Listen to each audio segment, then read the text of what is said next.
Three of the No Name podcast with Kat and John. How's John today? John's good, man. Good, Nothing new good. there. John is there. Day. You look good, man. You look good. Appreciate it, brother. Yes, yes. Well, we got a handsome man in the middle, too. Cody Barkhouse, first guest of the night. How are you, sir? I'm good, guys. Thanks for having me on. Looking like he's 16 still. Jealous. He hasn't shaved. This is his quarantine beard, Derek. We're working on it since March. It's doing good, buddy. Good for you. Well done. Well done. So, Cody, obviously, for anybody who's just joined us, Cody Barkhouse, a purple belt out of Abaya. Brown. Oh, shit. Sorry. My apologies. That's right. Brown belt. Recent. When did you get your brown belt? In the last, just before the quarantine? Like 6, 4, 3, 6, whatever. No, like September. September. I think it was like the end of September. Yeah. Man, I guess from September to about February for me was a little bit of a blur. So my apologies. It was very soon after I got my black belt. Okay, I probably congratulated on you too, but I also called Levi Eli and didn't know it, so don't worry about it. Yeah. Well, congratulations, man. Anyway, a brown belt out of Abaya Jiu-Jitsu under Mr. John Foster, your coach here, join with you as well. Motiv Nutrition, Motiv Fitness, a big part of your life, a big part of John's life. Tell us all about how you got started in this industry. Yeah, well, it kind of all stemmed just from my love of martial arts. Just getting into that and trying to improve my performance, basically, however I could.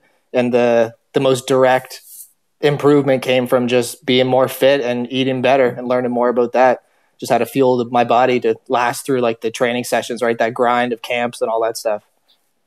Yeah, you're a super disciplined guy, especially for your age. Like easily one of the more disciplined gym guys out of the entire gym. You've been working on the yoga for how many years now? With yoga, JJ, 4 or 5 was it you said there a little while ago? I think I just passed 4 years in the fall. Yeah, I remember when you started that. Yeah, with Sebastian, right? Yeah.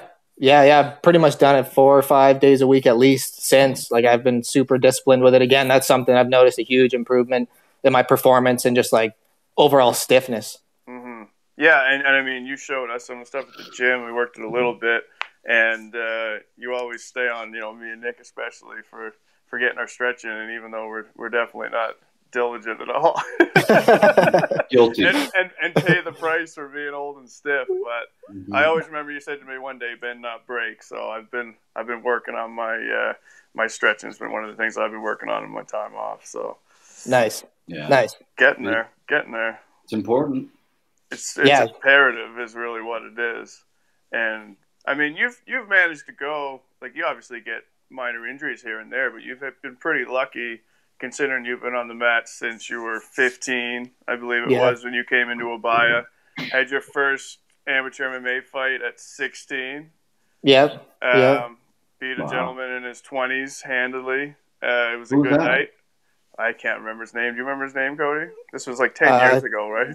Yeah, Terrence Webb. That was his name. I'll never forget that one. I know exactly who that is now because I remember coming across old Terrence later on in jiu-jitsu, I believe. That's hilarious. That's who that was. Anyway, Terrence Webb, shout out. You had 4 amateur fights. Like, I mean, I don't want to do all the talking for you here, but I'm just going to try to kind of lay out what Cody's all about and how long I've known Cody. So he was 15. Started training with us, fought with us. Like he fought the first night. Myself, Potter, Doug Anderchuk, Joe Madgkin, a whole bunch of us that trained together. Fought for our first time on one of Steve. What was that? Rage in the what the hell was it? Cage Wars. It was Cage Rage. Cage Rage. Yeah, very original.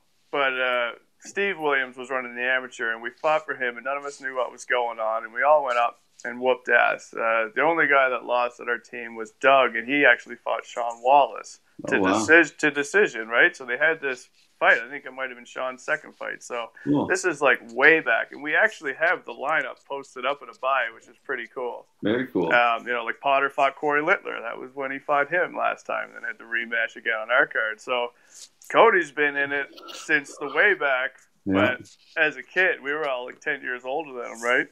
How old are you now, Cody? 25. Yeah. 25. Yeah. Wow. The world by the balls, man. Look at you go. Well, really though, like it's like John said, like to have a skill like that so young, and to look at you now, like you're motivating people. But Like it's a different see, mindset too, right? Like true, we've only totally. ever had a handful of guys at that age train with us and stick around. Yeah. There's usually a pretty big gap in our age range of like 14 to 18, I'd say, right? Like there's a few guys in there. Cody, get into it, man. You're a 15-year-old kid. Why do you come to Abaya, and what makes you stick with it, man? Honestly, it was like I didn't really care about any other sport, like any team sport, like anything I watched on TV. I just wasn't super into it. I didn't really get it. I kind of always hung around with kids that were older than me, like a couple grades older, and they would just like watch UFC and basically, yeah. we just watch UFC and basically they would just like handle me around, and I would just like get super frustrated and just like, let's watch something else, guys. Like, let's not like kick my ass for the next hour or so. Let's not get worked up, guys. Take it easy. Yeah, but no, it just I ended up like starting to get into watching it, and just went on Google and searched in MMA Annapolis Valley, and you guys popped up, and I literally sent you an email the same day, and I think maybe it was the next week I came down and tried a class, and that was it. Just like got hooked instantly. I've always been into like martial arts movies, like combat, like old military history and stuff like that. So it kind of was just like perfect fit. Just kind of slid right into the routine and just, loved it. Boom. And now, of course, one of our head instructors, Cody, teaches a kickboxing class. He also teaches jiu-jitsu classes regularly every week. He's on the schedule as one of our regularly scheduled instructors. Get into that, Cody. Like, when did the transition take place from student to coach? Because you've been doing it for quite some time, and you've gone from subbing classes to having your own regular classes and subbing tons of classes. Like, there's a handful of us that are the go-to guys in Abaya, and you're one of those guys. Get into it, man, because it's a lot of work, and I know you put a lot of passion into your teaching. Yeah, no, it is a ton of work, but that's definitely the thing I miss the most about the quarantine is teaching the classes. Like I always looked up to you guys teaching me at the very beginning. You and Potter, Doug, Pat Bazinet, right? All you guys, Pat and just Bazinet. OG, real OG. Just seeing you guys and just the environment really was what it was. Yeah, like just the supportive environment, everyone just looking to get better. And kind of just, found an opportunity to thrive. Like I said, I wasn't really into any other sports, or wasn't involved in any other groups or clubs or anything. So once I found this and loved the vibe and loved the martial art aspect of it and basically everything about it, I just kind of slid in, was like, okay, how can I do this as much as possible, help everyone around me, and just kind of keep that environment and momentum going for everybody. Yeah, I just love it. And now teaching is one of my favorite things. Like it's probably right up there with training and competing, as like they're all tied for first in my books. Like I just like all of it. Yeah. I just can't get enough. That too is awesome. That's got to make you feel good too, John, because it's like Jared, you see these coaches and people that put a lot into running a school and developing people, not just developing a student, but developing a person, like whether it's answering phone calls or texts. Like Jared, I know, deals with a ton of shit after the class, and I'm sure you're the same, John. So it's interesting to see someone who's loyal, who's stuck with you, and that it says a lot about each other's characters. So good for you guys, man. I love seeing that when people can actually get to that level. And you're going to end up being a black belt under John, and it's a cool story. We'll see. Yeah, that's true. Yeah, you fought a little MMA too, didn't you, Cody? Yeah, I started out with MMA. Yeah, that was like my original kind of passion. That's right. Yeah. How many fights? 4 amateur. Yeah, 2-2 record. Wow. With losses coming to Michael Sponlin in one of the most exciting amateur fights ever on the planet, and to the late Cody Glode, which was a fight of the night. Yeah, I remember that fight. It was incredible. So, man, just had to put that out there, bud. Yeah. 2-2, but like this, right? And that's the thing. A lot of fighters, like, again, that's the difference between boxing and MMA, right? Like, records don't necessarily mean shit in MMA. Like, I know myself as a promoter, John, with you. There's a lot of different ways to make a mistake. Or there's a lot of not just that, and there's so much going on, and people don't look at no one's looking like on a card. So, for example, if a UFC card, if Cowboy's fighting, they don't care how many losses Cowboy has. No, they want good fights. Yeah, they don't. No one cares about that record, and so it's different. So you go 2-2 record, but all 4 fights super exciting. So good for you, man. So Cody, you haven't fought MMA in a while. You've transitioned. I mean, I know you're a serious grappling competitor. No gi, did tap or tag, right? Did the shows with Derek and that. One fight in a couple weeks, and tons of jiu-jitsu tournaments and that. Is it the love of jiu-jitsu and focusing on that pulls you from MMA, or is there more to it, or do you want to get into it a little bit? Like, is it something in the back of your mind, or it's been years, right? It must be 5 or 6 years at least. Yeah, I think 2015, I think was my last fight. Yeah, yeah, and my kind of my love of jiu-jitsu kind of sparked from that loss because I had got hit in the head quite a few times, so I had to take some time off of striking. So I just started doing jiu-jitsu and just kind of like really dug deeper, like under that next level. Except like because I kind of was more of a stand-up kind of fighter, like with more kickbox and box and like that. Use MMA kind of or grappling to just kind of get to my feet and do my thing there. But I just kind of really started to dig deep into it and study footage online and competition matches from high level guys and different things like that. And yeah, it just got hooked. Like it just hooked me. I just did for a few months and then it took over my whole schedule basically. And more competition started popping up. It started growing in popularity. And at the time, the MMA scene around here wasn't as strong. So it was just kind of a natural progression. And now, again, it's the same thing. I just like diving deep into like the positions, the small angles, the leverage points, your different body parts and all the positions and attacks. It's endless, right? It's just so endless. Yeah, it really is. Details. So as a competitor, I mean, what's your favorite overall? Like, is it your MMA fights that you look back at, the most fondly, or is it your time on the grappling pay-per-views, or just was there a jiu-jitsu tournament that stood out? What's your highlight? Yeah, I mean, the fights, my first fight, getting a win at 16 years old, there's not going to be too much that's going to beat that. Like, that was like... That's pretty cool, yeah. I mean, I don't have any kids yet, but that's probably my number one, like, moment of life. Like, just the feeling of, like, the rush, getting your hand raised, all that stuff's incomparable. Yeah. But I definitely look back on it. It's always something that's in the back of my mind. Like when you're, if you've ever fought at all, you're watching UFC, like you get that little itch whenever you see the guy start walking out and the music playing, right? The stuff behind the scenes that not a lot of people see, but it's like super intense and the lot. Man. Yeah. I know it's like one of those things. Then I got to smack myself and be like, you know how much work that would be? Yeah. Yeah. So, the itch is always there, but the jiu-jitsu side of it is just growing more and more in popularity. And like, I'm seeing so many more like news outlets and things like that, picking up stories of jiu-jitsu and awesome. How it's changing people's lives. So I think I'm just going to continue for right now anyway. Like, I'm still young. If I get if the spark comes again, like I'll for sure jump on it. Sure. The scene got lots of time. Yeah. And the scene is growing with you guys. Like your first show was amazing. That was a great time to be at. The production and everything was awesome. So every time we have the show, Derek, I'm like, hey, Cody, man, probably find someone for you, bud. Like 155, maybe? Yeah, no doubt. Yeah. No doubt. Thinking about doing a card in the Valley, Cody? I don't know. Yeah, that's right. Yeah. Like it's always in the back of my mind, but just the jiu-jitsu, like I said, just kind of like just took over. Yeah.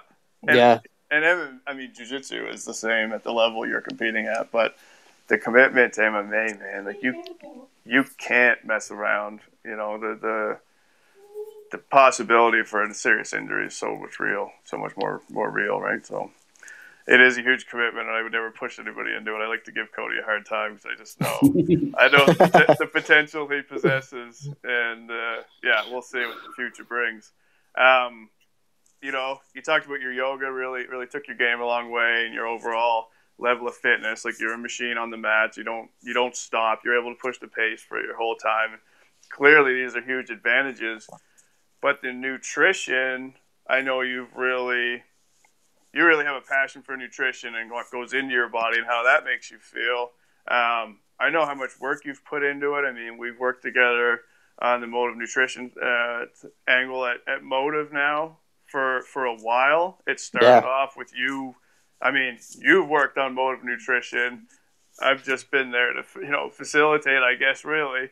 But, you did, 50 or 60 articles on different, nutritional tips and things like that he was putting out every week, Derek, and they were really good and very informative. A lot of people read them. And then you took some online courses on nutrition and actually have what is it exactly, the credential you got? It's a certificate. It was from the Academy of Sports Nutrition, and it was general nutrition, and then the next one was in sports nutrition specifically. Right, and they were serious online courses. Like they were the real deal. And you've taken that. You've worked with a few clients since. I've obviously followed the Motiv Nutrition social media. You've been doing a ton of work on there and putting out a bunch of good information. Yeah. Get into nutrition a little bit. Tell us about Motiv Nutrition. What your goals are, your plans are with Motiv Nutrition, and yeah, why nutrition, man? Why all the effort?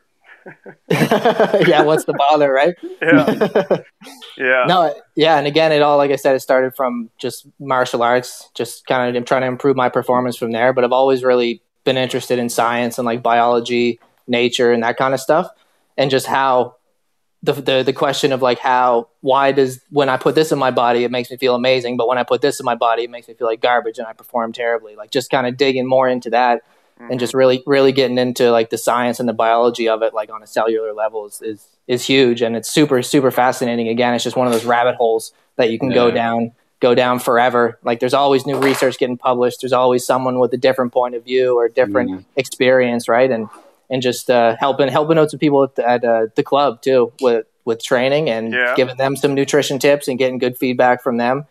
And it just kind of made me want to push a little bit harder and try to help other people, right? If I can help one person, I can probably help so many more. Absolutely. And it's just given me an excuse to dig into that even deeper and try to figure out the psychology behind trying to help someone with the food they eat is a super unexpected aspect that I didn't expect to get into as much, but it's super interesting to figure out why behind the eating habits that some people have, right? So it's super interesting, and I do really want to make it more like a full-time thing. Like with the quarantine, it's given me a lot of time to put more work in on the social media and I'm taking a couple other online courses right now just to help me with the online aspect. I would like to take some clients online just so I can do something remotely and just try to build it as a business. Yeah. Smart. Very smart, man. Very, very smart. Yeah. It's so interesting, that kind of stuff. And a lot of people don't actually realize how I guess, like you say, a rabbit hole, how far you can go into things like that and to better yourself, right? It's just not black and white, really, No,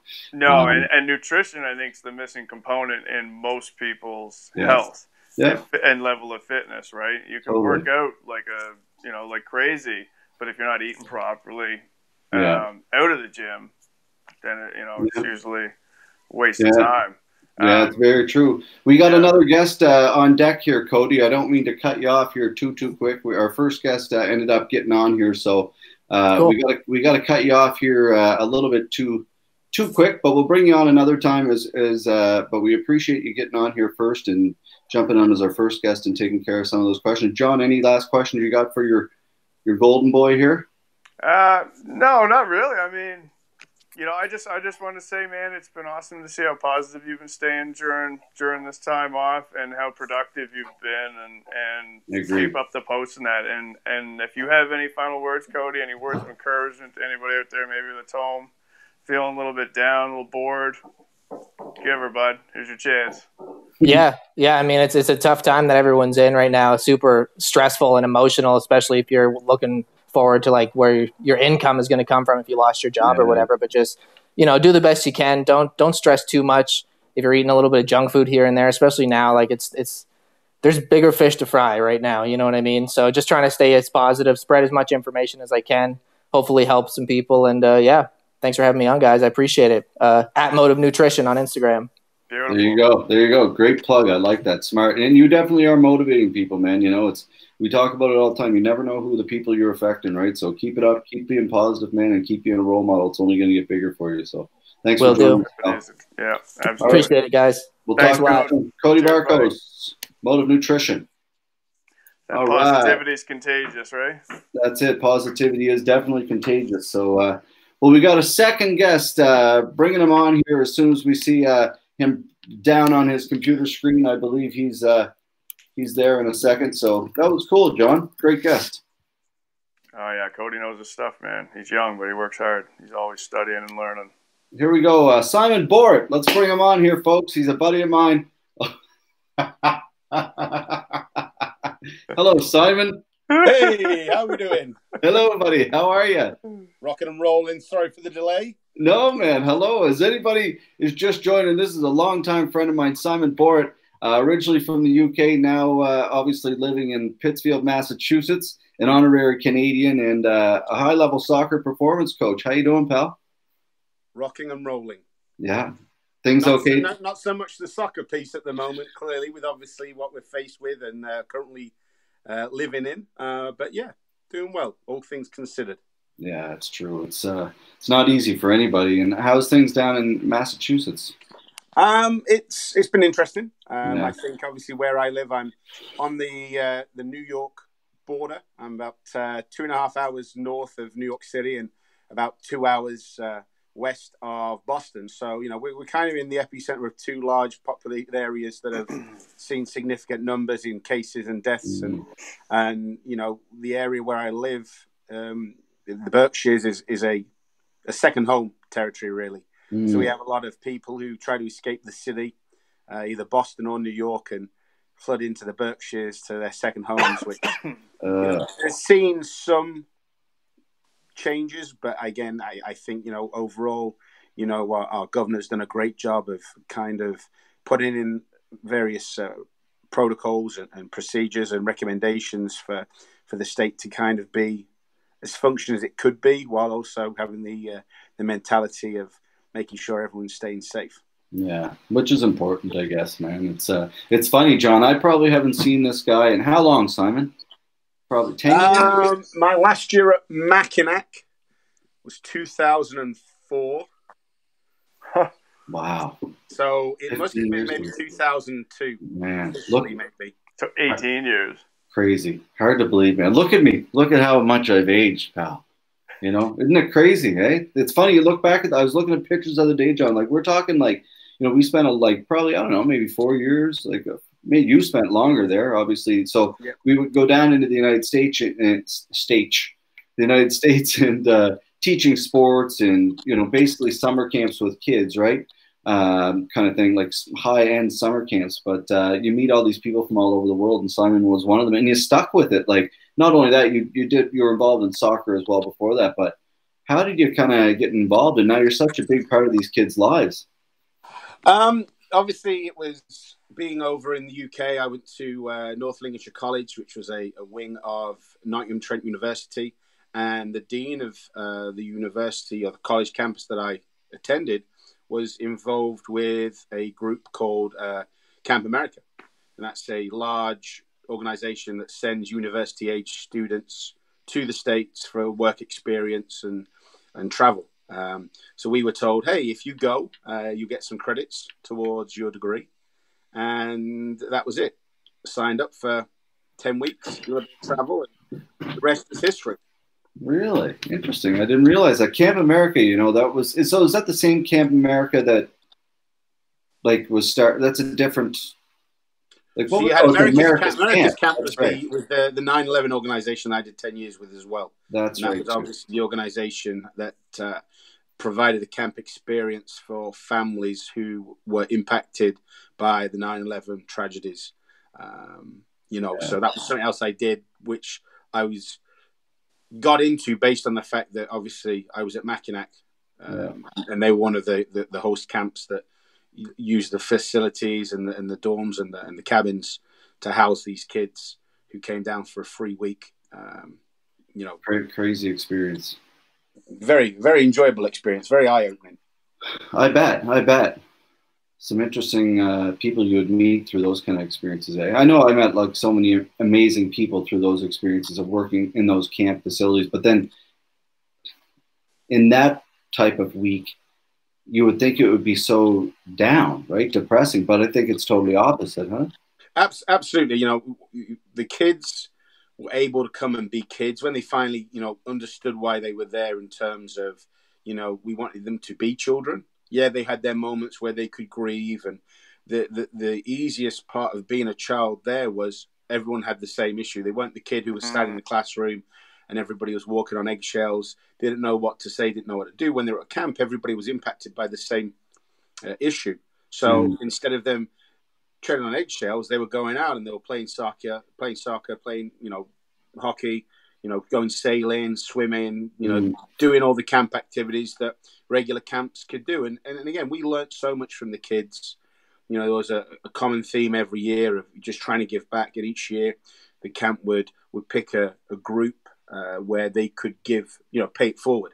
You know, so one year we sent, you know, gift boxes to, you know, an organization. Another year we did stuff for firefighters. You know, so every year, even though these kids were impacted by one of the worst tragedies that, you know, you and I have lived and seen in our times, these kids were still like willing to give for so freely of themselves and expect nothing in return. So it was, like I say, I learned so much from children about being, you know, a good person and giving freely of my time. And I think that's kind of what then solidified my choice that I wanted to work in youth sports and obviously be a teacher and do all those things.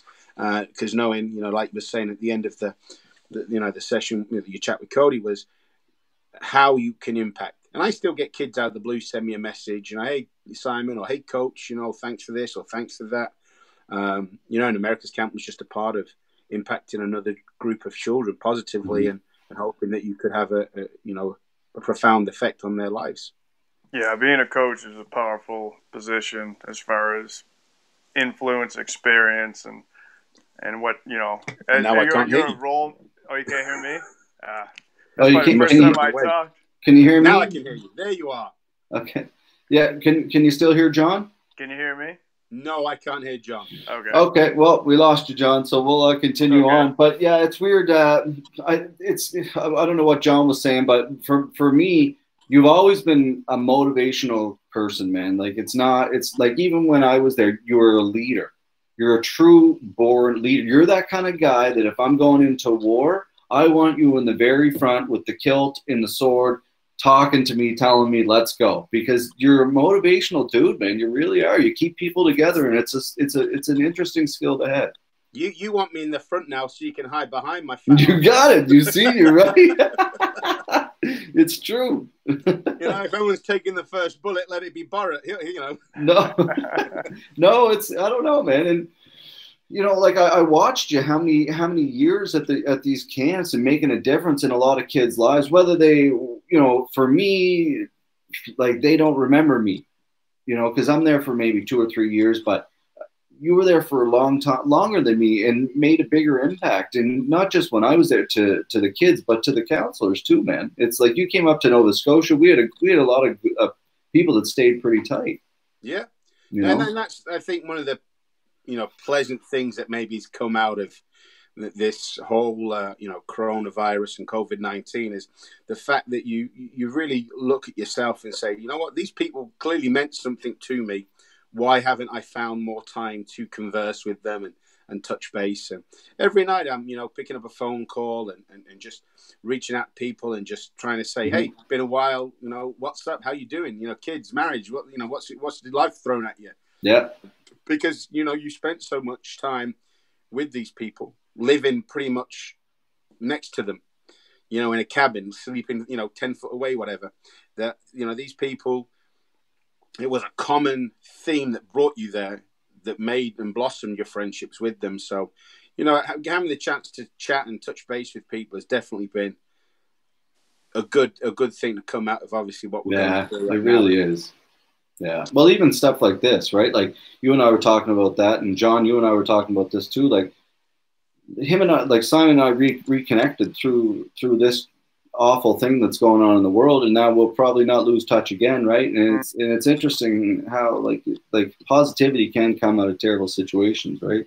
Absolutely. Yeah, and I think you have to make it happen. You know, and I go back to the 9/11 kids, like you said, what those children are doing now. You know, they're 25, 26, 27, they're married, they're kids. Yeah. You know, they're working as teachers, they're working as child psychologists, they're back as firefighters and police officers. You know, and they're really doing jobs. Forget your multi-million-dollar athletes; those guys are schmucks. Yeah. You know what? Yeah. You know what? They've lost their heart. You know, they got a lot of them have people. For sure. They've got to remember the people, you know, Yeah. the idiot things, you know, it doesn't matter what sport it is, you know, the good people will do good things. Yeah. Tyson Fury, every morning he's getting up and he's doing, you know, get fit classes with him and his wife. Nice. And he's a great human being, and he seems like, you know what, I'm not going to sit in my multi-million-dollar mansion and do nothing. He's giving back, and you know, like I say, just like these kids that we work with, you know, they didn't walk away and do stupid things and waste their talents. That they went back and they wanted to give back because they realized how positivity impacts others, and they did such a good job. And they're the type of people I've been talking with pretty frequently during this time. You know, just make sure you forget about the positivity that these people gave to you when you're so concerned about, you know, working and paying your bills and putting a roof over your head and putting food on the table. And don't get me wrong, those things are very important. Sure. But you also have to have that cutaway where you say to yourself, you know what? Why was person A so important to me? Yeah. Would that make my life more rounded? Would it make it more successful if I even just gave that person 5 minutes a day? You know, or 5 minutes a week or 5 minutes a month, but just still having that connection. Yeah, it's very true, man. About a year ago, I challenged myself to go through my Facebook, and I challenge this to everybody who may be listening. I don't know who's following or watching us right now. Yeah. But I challenge everybody. 10,000 people. Tomorrow, it's a new week. Go out and look at your Facebook account and find somebody in your life who's clearly on your Facebook profile or your Instagram profile or whatever profile it is that you use for social media, and ask for an address and send them something. Completely with nothing, no expectation of getting anything back. But about a year ago, I did 7 months where I would find somebody who I hadn't heard of in a while, and out of the blue, I asked for an address and I'd send them something. It could have been a photo I found with a message on the back. One person was a guy down in Georgia that I knew. He posted a picture of his daughter playing soccer, so I sent her a soccer jersey. Cool. You know, and the expectation was pay it forward. Yeah. Do something nice for somebody that you haven't been in contact with, who clearly means something to you because you know them. So I challenge everybody to go out there and do that as well, because it'll make you feel better. Yeah, it's very true, Simon. It's so true, man. Love is infectious. Being kind is infectious, and it's not hard, right? And again, going back to that, being a leader, man, you're one of those guys that you spread that kind of love, man. When you're around, people know it, right? And loud. It's maybe loud, but fun, man. You're fun. You're positive. You're happy. Look at your big smile, man. That's what people want, right? People want to be around that, and it's infectious. So I couldn't agree more. John, you can't hear Simon, but you can. I can hear Simon all good. Yeah, man. He can't hear you, but you can ask questions to me, and I can relay them to him if you like. We'll go back a 90s podcast style if you like. Yeah. No, it's all good. You're doing great, man. I don't know if there was a 90s podcast, actually. Yeah. No, it's I think it's so important. But yeah, for anybody who isn't aware, Camp Mackinac is where Simon and I met, and it's like kind of like a sports summer camp in the Berkshire Mountains in Massachusetts.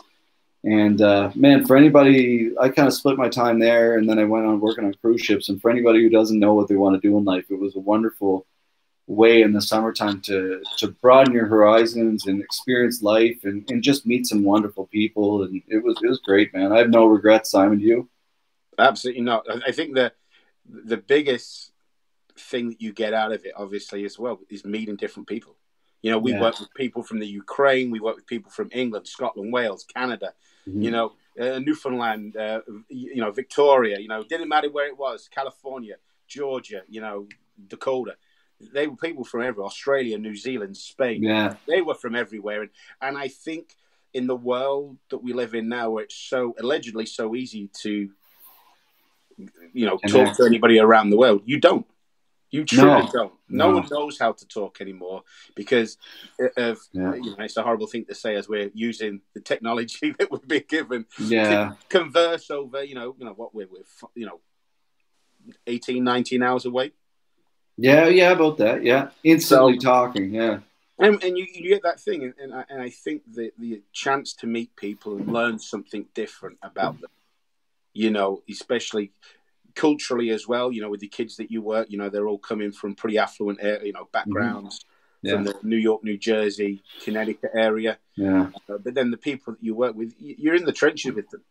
And like you said before, your colours definitely show when you're invested and working in an area 24/7 for, 7 to 8 weeks where, you get an evening off and you get to go and have a cocktail in the night and go and hang out with some of the girls from the other camps and stuff, which is great. But pretty much 24/7, you're living, breathing, and working with all these different nationalities, all these different age people, and really being amazing. Informed of different things that you might not learn or might not have known. Yeah, it's very true. Who was someone that mentored you to get to that level, not just before then, but now, like to continue being yourself, continue being positive, not alter that course, Who's someone that you look up to, Simon? I think during anyone's journey in life, there's many different people that find a role to keep the pep in your step. Life's hard. Life is hard. It's no question.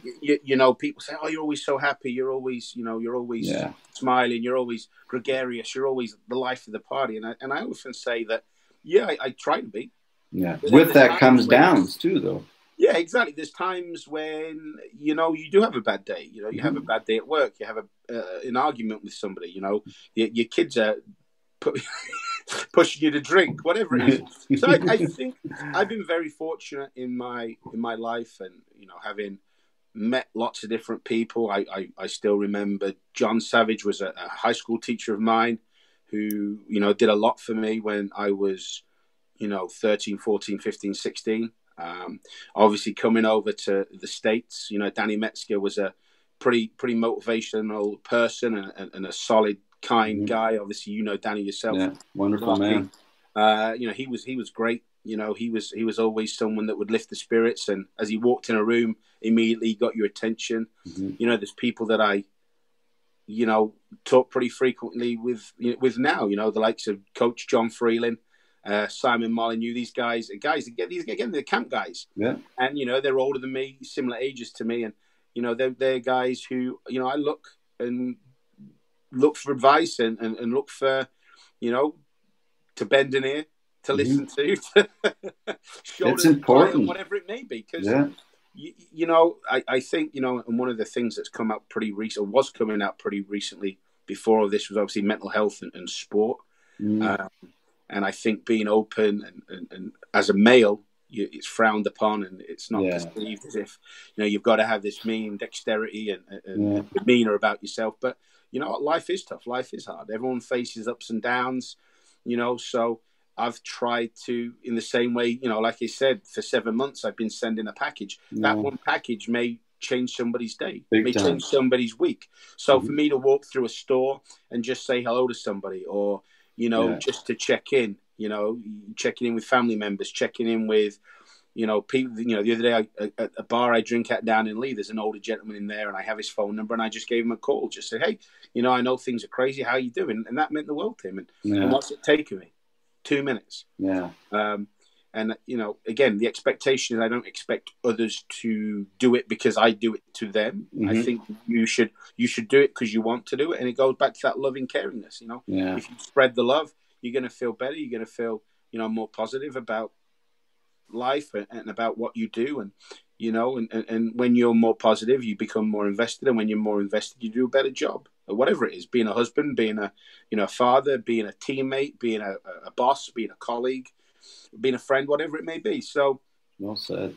I've been very fortunate that in my path, and I'm 40 years of age now. I'm a quarantine birthday now. Happy birthday, buddy! I wasn't aware of that. April the 3rd. Yeah. Oh. So I'm a quarantine birthday man now.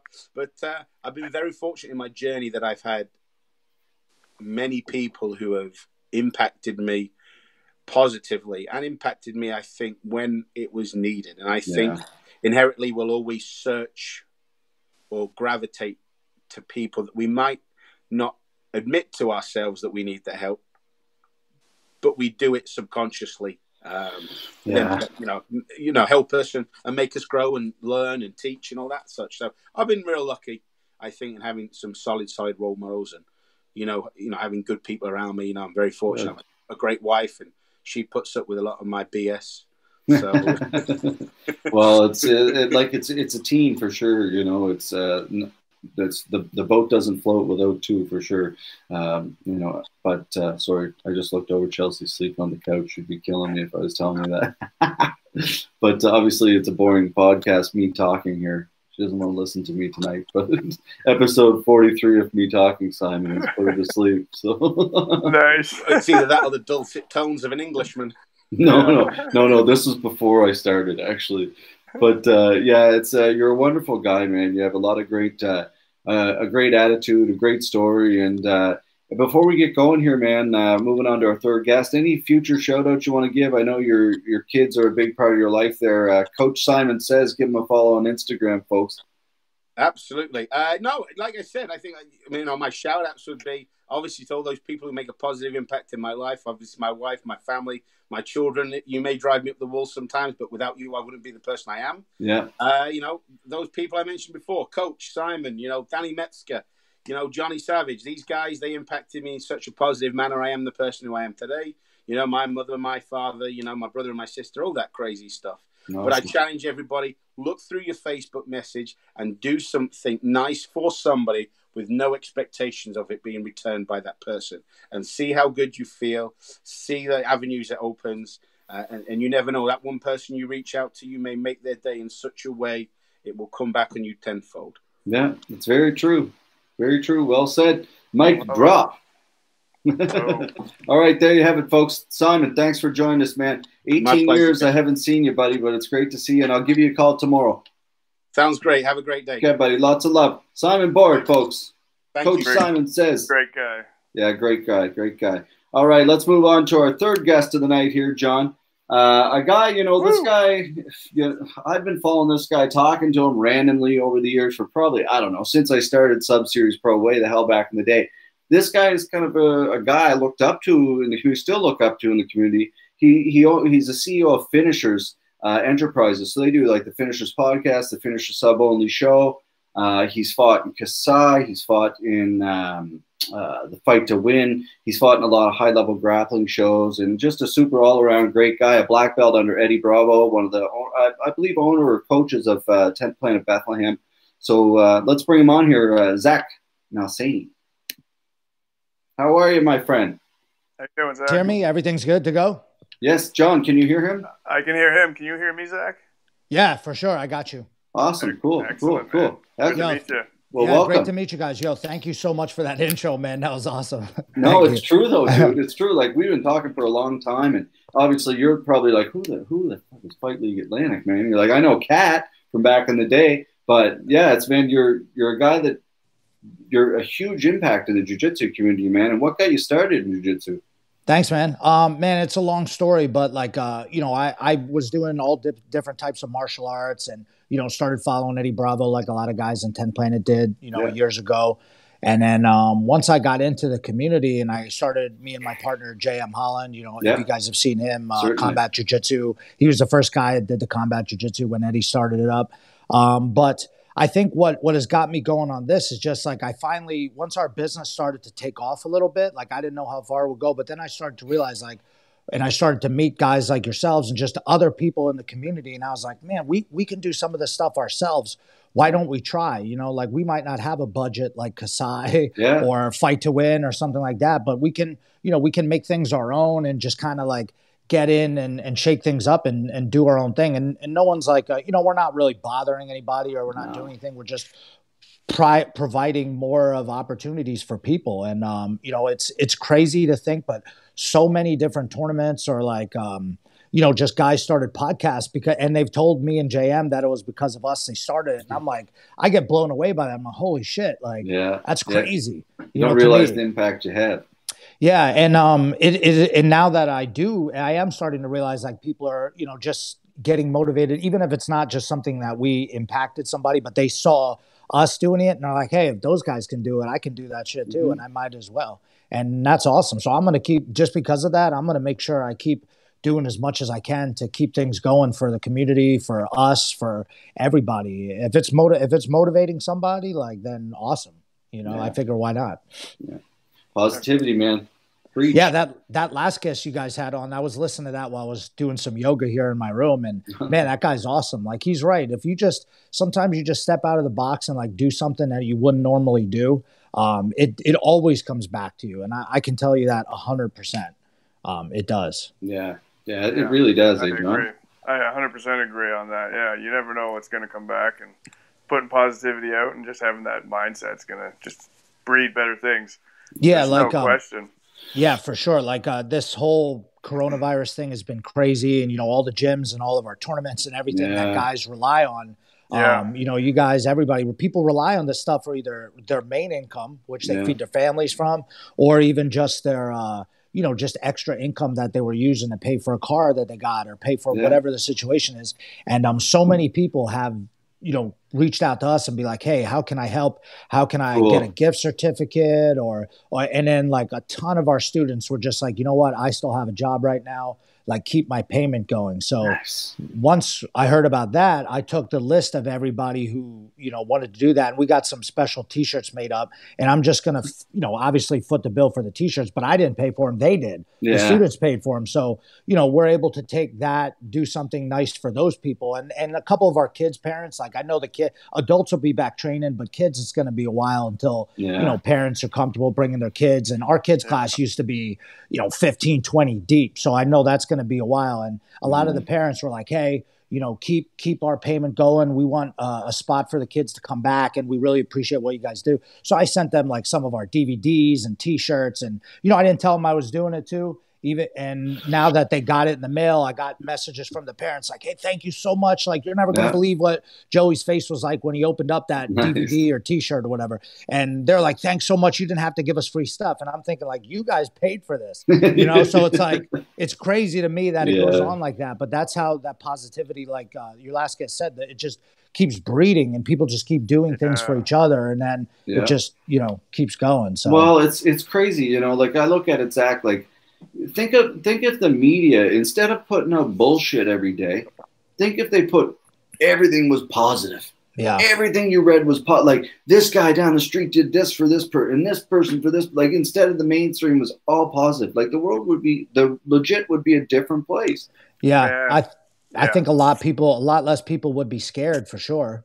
Yeah. I was thinking about it today. Like, when did the mainstream media become something you don't trust at all? Like, if it happens in the news now, everyone goes, tell you it's probably bullshit. Like, it's when the woman feed us shit, and we don't know what's real anymore. Like, it's crazy. Like, the whole purpose of it is to inform the public, essentially, and it's just become a tool for manipulation and, I guess, for entertainment, right? Really, though. They're failing big time. Everything's, I mean, how many examples, just the coronavirus situation, obviously everyone knows it's a real virus, but I mean, how many times did the media just get caught lying, and whether they were lying on purpose or they were just being lazy? Like there are so many examples, like the one of it was the same hospital that was shown in Italy was shown in New York City.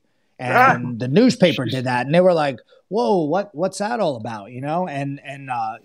Just a lot of fake reporting. And it's sad because I don't remember when I was a kid. I mean, I guess, the newspapers probably did it back in the day before TV and stuff, too. But it's just like you said, why constantly put out like, okay, here's all the bad stuff, but there's a lot of good stuff going on too. And there are a lot of people helping each other and doing things for elderly people. And older people. They don't report that though. No. They never report that. They just, every other thing in it sucks because I never watch the news. And now because of this, I have to check the news every day just to see what our governor decided our fate is. So when you go on and look, it's like, oh, someone got shot in this place. Okay, this place got robbed. Okay, people are complaining and Yeah, protesting in this fires place. people up. Yeah, you know, it and gets you mad. You're in, like, John, you're not aware, but like, so you're in Pennsylvania. Mm-hmm. So you're kind of like, how far are you from Philadelphia? You're kind of like in the middle of. Yeah, we're in a really weird spot. My dad, although this is very bleak, but my dad would always say this, like, if they ever bomb us,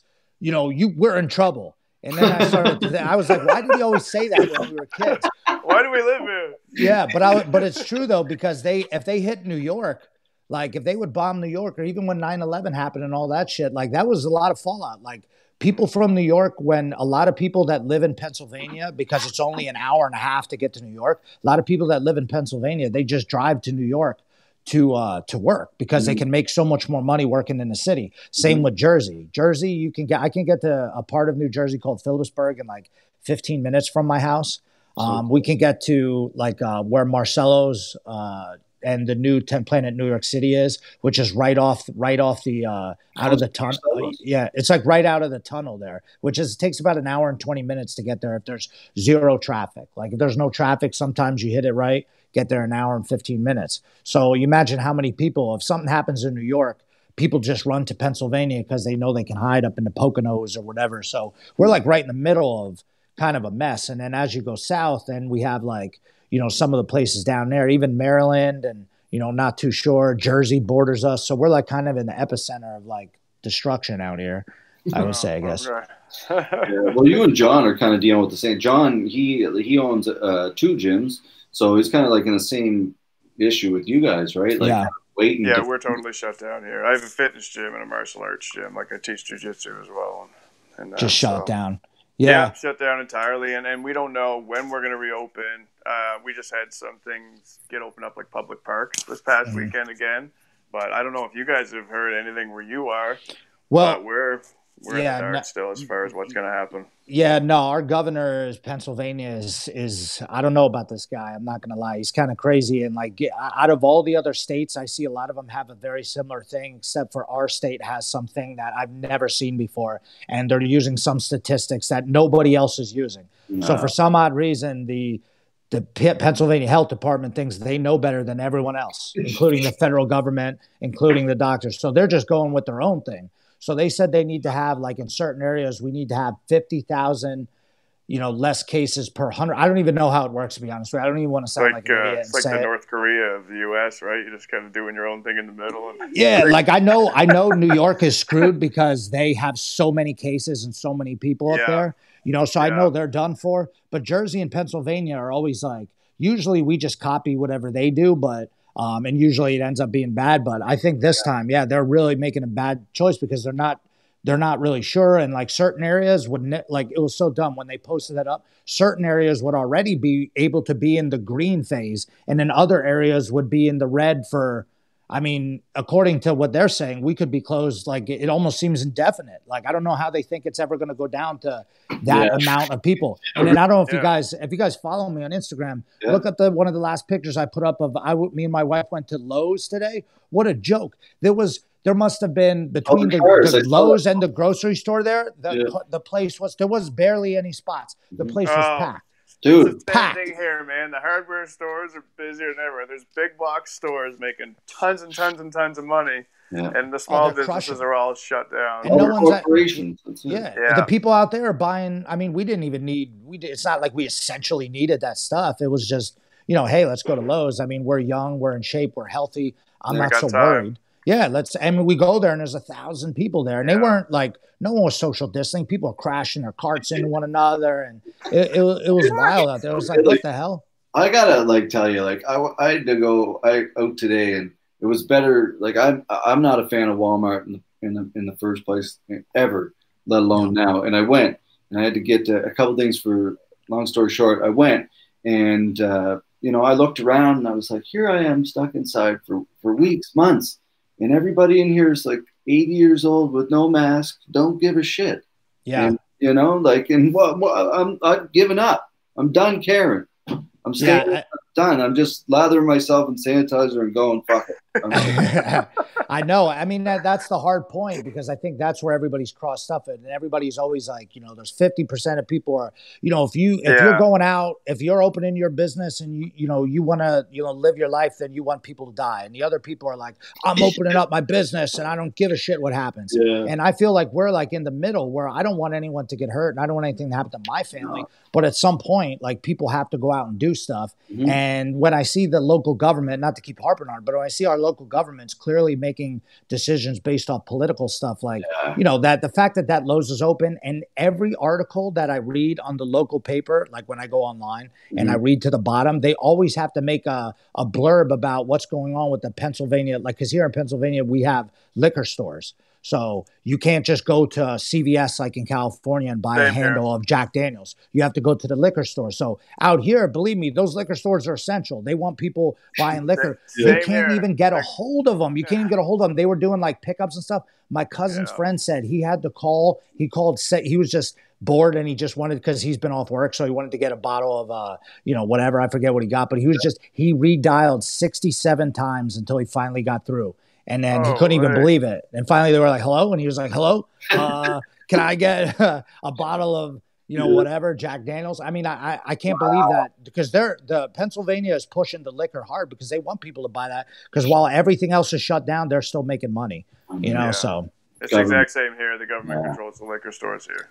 Yeah. And they're open. They're essential. Yeah, they're open. You can get some weed and booze, bud, but you can't go to the gym. Yeah, it's crazy. And then even when the thing first happened, I saw pictures of the one of my old students.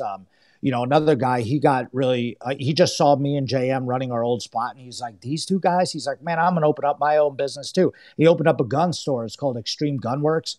And so the first couple of days, I don't know how they're doing now, but he was killing it, because they were like, stay away from everybody, wear masks at first. And I saw there was a picture of 100 people inside the gun store buying guns and ammo, and nobody was social distancing or anything like that. And they're like, gun stores are open. Now, I'm all for the amendment, but the amendments in the Constitution. But don't you think if it's a national pandemic, we don't want people crazily going to the gun stores? Oh, man. Now, I have guns, but I don't want people in a pandemic buying guns, because you guys aren't trained. Totally. Probably shouldn't be using guns. But they're like, no, they're open. Anyone can go.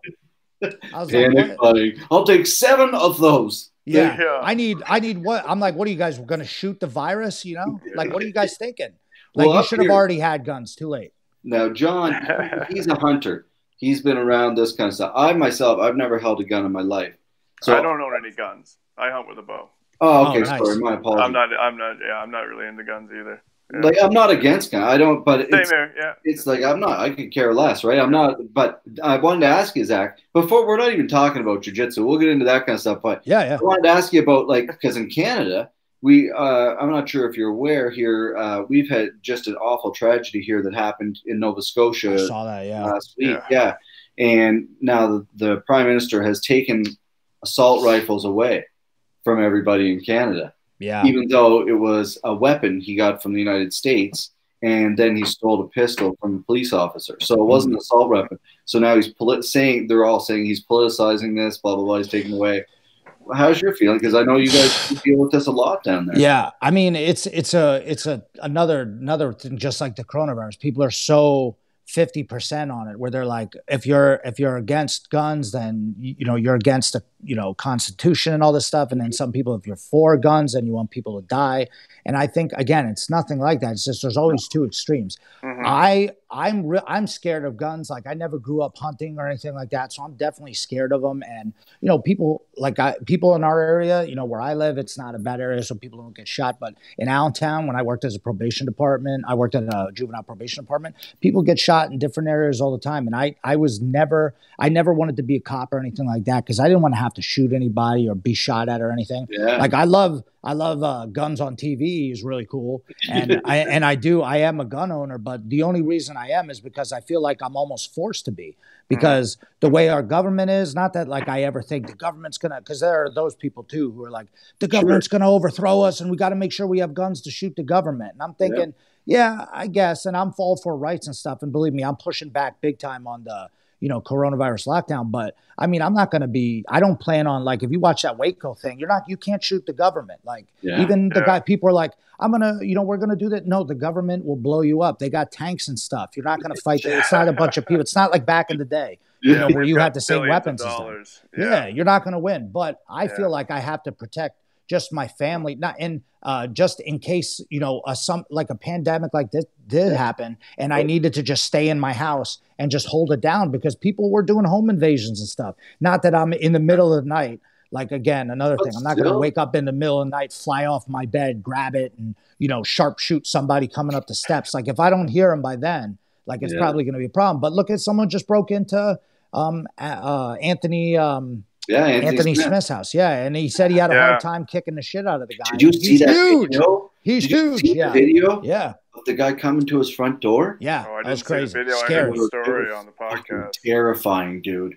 He comes up to the front door, he rings the door or whatever he did, and he just screamed. Like, it was like bath salt scream. Yeah. And that's one of the reasons why I got it. And I don't have a carry permit or anything like that. And I don't have, like, a machine gun or anything like that. I think it's a little aggressive, but I mean, I do want to protect myself. That's why I have it here locked up. But like, there are guys, like, I was at Wegmans and I saw a guy that had like he had a big gun on the side of his hip, and he looked like he was about 21 or 22 or something like that. And I thought, or maybe it was like 25. Man. And I was like, man, when I was a kid, I didn't think like, oh, I should have a gun. Like, so now I feel like some of the wrong type of people, that these people aren't trained, or, it's just like teaching a dickhead how to box or how to punch and fight. They can go out there and it's a weapon.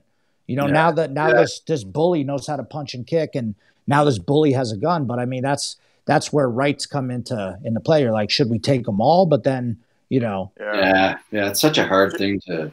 It is.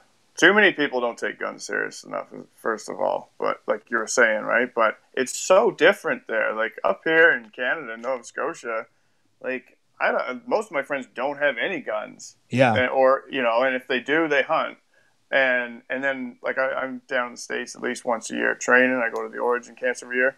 Everybody in Maine has a gun. Everybody has a conceal and carry, gun in their vehicle, gun on them at work. It's crazy. Like, it's a real culture shift for us. Like, there's usually half a dozen of us or so every year that go down and train for a week. And it's like, it's crazy. Like, to us, it's really crazy and weird. But to them, it's normal. And it seems like America is just like, yeah, it's getting a little. People are getting a little crazy with it. And even what I'm seeing, like, even just getting a chance to travel doing martial arts and seeing places where there were people hanging outside with even in like, you go to California. When I first got the medical card in California, when I was going out there, like, way more than I am now. And they were guarding, and even now with the coronavirus, some people decided to open up their businesses. Places in Texas and California, they're guarding the businesses with, like, guys with AK-47s and huge guns. And I was like, wow, that all it takes is one person, you know, to do something. And now there's like a firefight going on in, like, a crowd of people.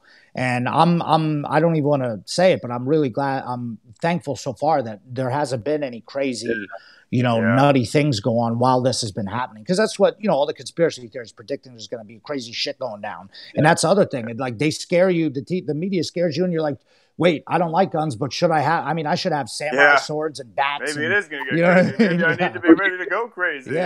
You look at what happened here, like this guy, like, I don't want to talk. I'm not even going to say the sick fucker's name, man. He doesn't even deserve a word out of my mouth, but this sick guy, he, like, pretended to be a police officer, and, like, it was a sick thing that this guy did. It was, like, really crazy, man. Like, and like you said, like, these kind of times create that kind of shit, right? Media and hype, and it all circles back to if everything was positive, I guess, right?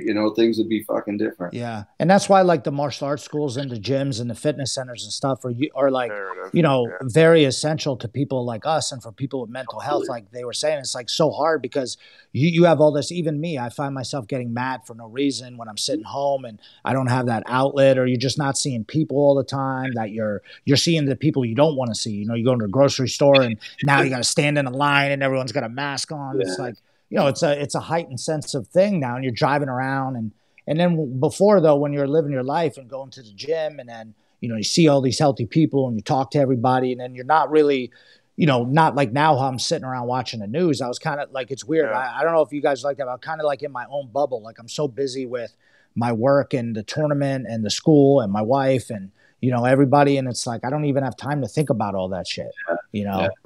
You are busy, dude. That kind of brings me back. Obviously, you fought pro MMA. You did that. You fought some high level grappling shows, dude. And you and JM, you guys are bad athletes. You guys accept all challenges, turn nothing away. Where's that attitude come from, man?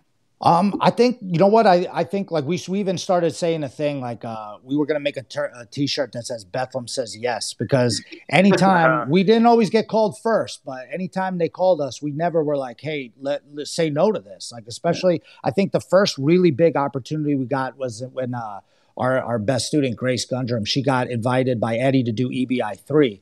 And when that happened, I was like, okay, her mom was nervous, but I was like, look, we got to do this because it's kind of like our foot in the door. And then once we get, a little bit in, now it's like, okay. And then every time you get, believe me, we've had to learn how to say no to some things, but anytime there's like a big opportunity comes, like, I know there's another guy, especially in jiu-jitsu and martial arts, like there's a younger, stronger, talented person or someone who's just may not even be better than you, just more hungry, and they're just ready to jump and pounce on that opportunity. And we're just like, you know what, we're getting an opportunity to do it. We're going to do it. Same thing with Kasai. Like, and advice I can give to people too is we're just up people's butts, man. I'd be messaging people like, Rich Burns, like, hey man, put me in, let me fight this guy, I beat him before. Or, hey, my guy, I swear, like I'd always be in Eddie's ear, like telling him like, hey, I got this kid, listen, she's really good. You're not going to believe it when you see her. And even, you got to shoot sometimes what it takes, man. People know you're interested, know you're ready.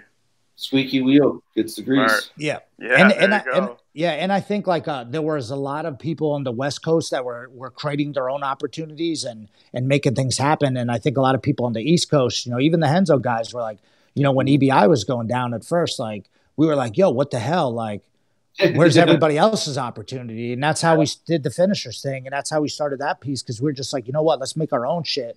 And then, we're never going to say no to it. So always one of our guys is in it, representing our squad and, just trying to, put on. Then all of a sudden Thor got an opportunity and then just the chips just keep falling. And anytime someone pulls out and they're like, hey man, like, do you want to fight a combat jiu-jitsu fight night against Yuri Samoas on short notice? Yes.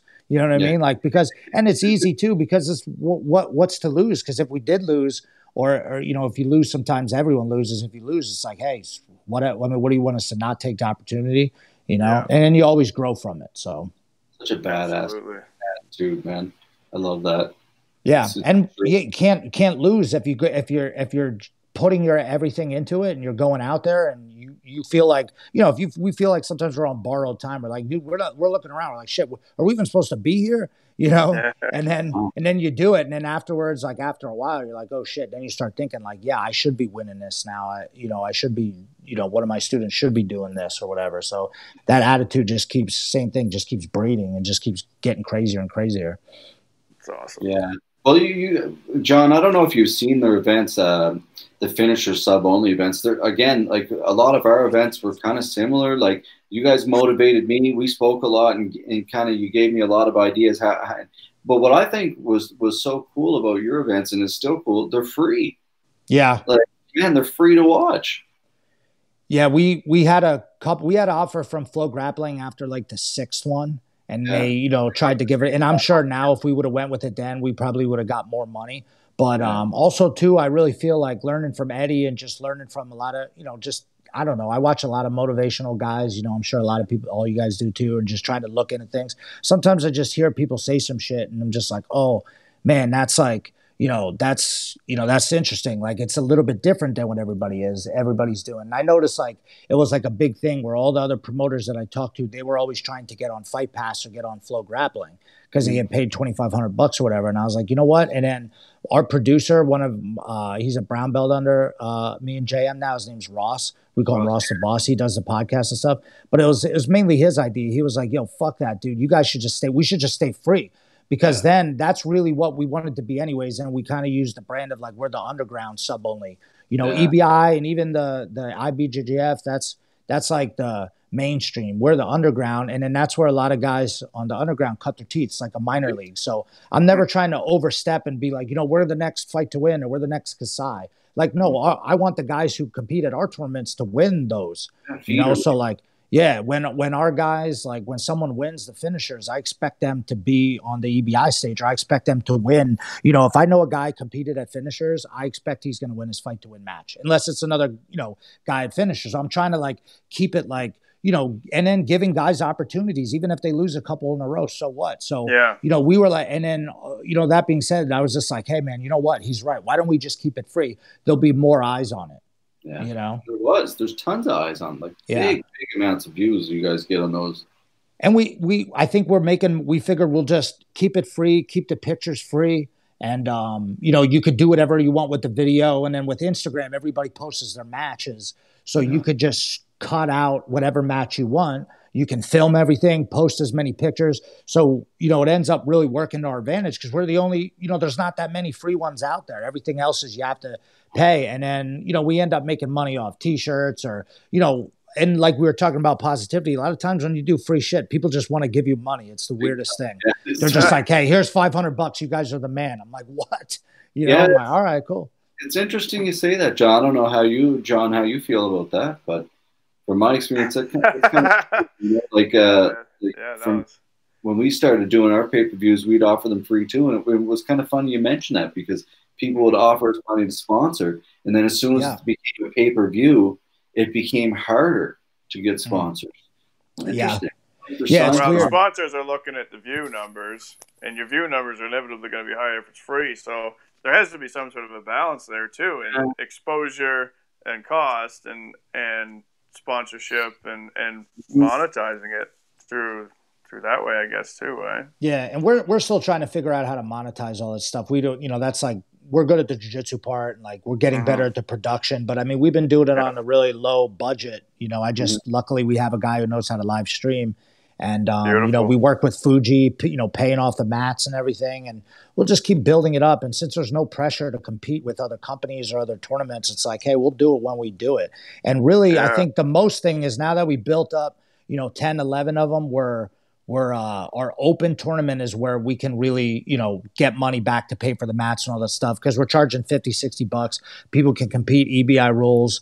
And then the pro, we don't make shit off of, but at least people watch it, and it gives people opportunities. And, we might make $1,200, at the grows your brand. Like you said, you're selling apparel. It's a great way to do it's keeping my students busy. Like it's been a proving ground for our guys. Like, hey, like you want to win Naga, and then I'll put you on finishers. Win finishers, I'll put you in the main tournament. Win the main tournament, you're going somewhere, So it's like, and a lot of guys that that we've had on the tournament that won ours first end up making our name big time. Like, Gordon Ryan and Mike Davila won our first one. And, John Calstein, Ethan Krellenston, PJ Barch, it's a load of dudes have been in it too. Even some of the guys like that haven't won, and then I keep putting our kid Grace on too. So, it's pretty cool. Like it's really fun. How's she doing?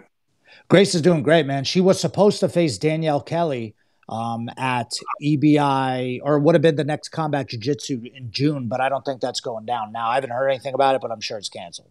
So we'll get that one back though. That was a match waiting to happen for a while. So it's a badass man. Now, Grace is what level? Brown? We gave her a brown belt now. Yeah.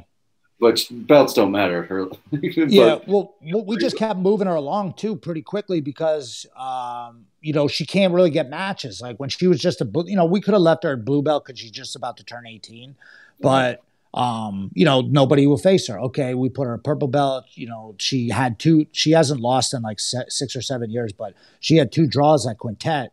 I mean, obviously one of them against Wakako Yuasa was like a multiple-time world champion. And the other girl was like a pro MMA fighter, was huge, but she almost twisted that girl. So besides that, she's been won every other match. But now that we gave her a brown, because some of the other teens, I think, that are like super high level, I'm not going to name names because I'm like talking shit on teen jiu-jitsu girls. But there are a couple kids that are like definitely ducking her and that would like talk shit about her. And Grace don't have Instagram or that. She has an Instagram, but her mom's runs it. And like I promote, me and JM are like her coaches / promoters anyways. And she doesn't like pay any attention. Like I told her, I was like, hey, you're going to go against Danielle Kelly. She's like, who's that? The girl from Norway or something? I'm like, Norway? I'm like, she didn't even know who the hell we were talking about. So I'm glad because she doesn't pay any attention to that. They asked her, someone asked her the other day, like, how much do you think about jiu-jitsu when you're not at jiu-jitsu? And she's like, I don't. I'm like, what? You know what I mean? That doesn't even make sense. Yeah. She's so talented, man. Like, it's crazy. Yeah. I'm blessed to have her, man. John, have you seen Grace compete? No, I haven't. No? Oh. Dude, I'll have to send you some videos. If you just go on YouTube, like the best thing to watch is you could search YouTube. There's a ton of shit, but if you put in Ultimate Grace Gundrum, I put up a video. It's like 8 minutes of like just her sawing people off. And nice. Okay. Yeah, she's gonna be 18 this month, and then I want to get her in IBJJF too because she's been wrestling and she just started wrestling like maybe 2 or 3 years ago, and then she got like third at like a nationals thing. And she didn't really like it. She hurt her knee kind of. So she was like, all right, I'm just going to stick to jiu-jitsu. And then she just got accepted to a really good college right in our area too. So she's nuts. Awesome. Cool. Well, she's super talented, man. You guys again have a ton of fantastic students. Like you said, Thor and yourself and Jam. Are you guys going to continue competing or is it kind of? I'm pretty much done. Like I'm pretty much retired. Like I actually found out not too long ago I have double scoliosis, which is like my back looks like this basically. It's like a snake. So, and I've been competing. I'm 36. I've been competing since I'm 16. So I figure 20 years is good. I'm going to chill on that for a while. And then like, since we have so many guys at the school, like JM still competing and, I can live through Grace and Thor. Like they're going to do crazy things that they've already accomplished so much stuff that I'll never be able to do or could have done. So, and that's the experience, I'm learning from them and how they're, how they approach competition because they're killing it, and just their work ethic alone. And then from there, I think, there's a lot of other kids that I have that people don't even know about yet that are getting pretty famous. Like one kid, Matthew, they call him Bam Bam. He's another kid that's pretty he's like Instagram famous. He's killing it. He trains with us too a little bit. And so I got a couple kids that are like, because a lot of instructors, man, they don't teach kids class. Like I'm a black belt and stuff. Like I've been training forever, but I teach that kids class on purpose because the kids, they listen to me. The adults, they're kind of like, and they got shit going on. It's like, Thor, he listens, he's obviously, I think he's like number 4 in the world, but a lot of adults, they don't want to hear it from you. And that's how I am. I don't want to listen to other adults, but kids though, they're just like, okay, like they look up to me and stuff. And I really appreciate that. So, and that's like our next group. Like people are like, oh, who are your MMA fighters now? I'm like, we got a couple guys, but man, I got kids that are like 8 right now. Like if I stick around for a long time, wait till they're like 17 or 18. Because that's how Grace is. Like she started when she was 6 or 4, and now she's 18. Sure. So, anybody who doesn't want to teach the kids class, that's the thing out there. That's take over, even if it's once a week, if you're like a, instructor of a school, your own school, take that kids class, man. It'll pay dividends long term, Interesting. Well, John, you teach your class. Yeah, I've been teaching kids classes for over a decade. So I've got kids I started off that were like 5, 6, 4. They're teenagers now, and the only thing we've got going on them is 50 pounds, Exactly. Yeah. There's a couple of them now, like my one kid, Sid, like when he gets a hold of an arm bar, like if I'm not like right away, like right off of it, or even sometimes the heel hooks, the little kids, they get on the heel hook, I'm like, oh shit. I'm like, I can't be getting tapped by my teenagers, man. Yeah, they're going to be badass. That future generation is scary for sure, man. Yeah. But we can't thank you enough for joining us, Zach. Again, man, you're a guy I've been looking up to for a long time, and it's cool to finally actually talk to you and meet you. And where can everybody find you? Everybody, obviously, finishers, but I'll let you tell them, I guess. Where can everybody find you? I just want to say thanks so much, man. I really appreciate you guys, man. Just you saying that, like, that makes my day because, and like I said, it makes me want to even keep working harder and just, everybody working together and just keep doing this. Cause it's like, it's more fun. It's cool when one person makes it, man. But I feel like when everyone makes it, it's so much cooler because we're all doing it together, and there's a big enough, once this bullshit's over with, it's a big enough plate that everybody can get some. But if you guys want to follow me, you can just search. If you go on YouTube or Google, just search Finishers Everything. Finishers Sub Only is our tournament. I'm on Instagram, Zach Maslany. But if you just search, Finishers. If you go on, search Grace Gundrum because she's way better than me, and that'll just lead you down a rabbit hole of all of our shit. Cool. Perfect. I just noticed I had your damn name spelt wrong here. Is that? Oh, did you? I didn't even realize it, man. So we'll it's all good. that. It's all good. But you know that's happened to me. You know how many times where I was in Grappler's Quest Pro, and the match that I won, they spelled my name wrong, so it never came up on YouTube. But the match that I lost, they spelled it right, so it was the first one that came up. Now I've since fixed that because I told that guy, "Hey man, put that other one up so I can see it for Christ's sake." Well, it'll be right everything else, but it's posted to be right. I do apologize to yourself, your fans, and anybody who tuned in. So lots of love to you, man. Hopefully you're safe and happy and healthy where you are. It's been great chatting, and everybody make sure you get out and follow them. And if you're ever down in that area, make sure you check out 10th Planet Bethlehem. Thank you, guys. Hopefully I can meet up with you guys in person sometime too, man. Appreciate it. Absolutely. Good to meet you, Zach. Thank you, guys. Talk soon. Zach Maslany. That was cool. Awesome, John. Cool guy, man. Good guy. Yeah, great guy. Great guy. Another fantastic episode, my friend. Episode 43. Man. Jumping. Very positive 43. Episode. It is, and in this time, it's probably a pretty important thing to be positive. I know I'm a little bit happier now. All these guys, coaches, all these guys, super positive, good influences. I love it, man. It was great. It was good hearing what they had to say. Yeah, it's important. It's important. So tomorrow night, we have a couple of cool guests on the show tomorrow night, John. We got Aaron Emery. Aaron Emery, you know him, the owner of Old Road Barbecue. He was a major sponsor of our first event here at Old Road Barbecue. Obviously, their business has been affected pretty bad. Yeah, I'm interested to hear what he has to say, man. You know, good guy. Very good guy. So he switched his whole food. Yeah. Delicious food. Yeah. No, I agree. Great food too. It's true. I agree. And then Jesse Arnett, obviously our main event from our Jesse. So the big cat. The big cat. That's right. So we got that done to tomorrow night. I don't know what day today is. Sunday today is. So we're gonna finish out the week strong with that event event. Fuck, I don't know what I'm talking about. It's been a long episode. Let's get out of here. We'll see you tomorrow, my man. Do it. If you can be in this world, be kind, people. Take care. All right. Lots of love. See you, buddy.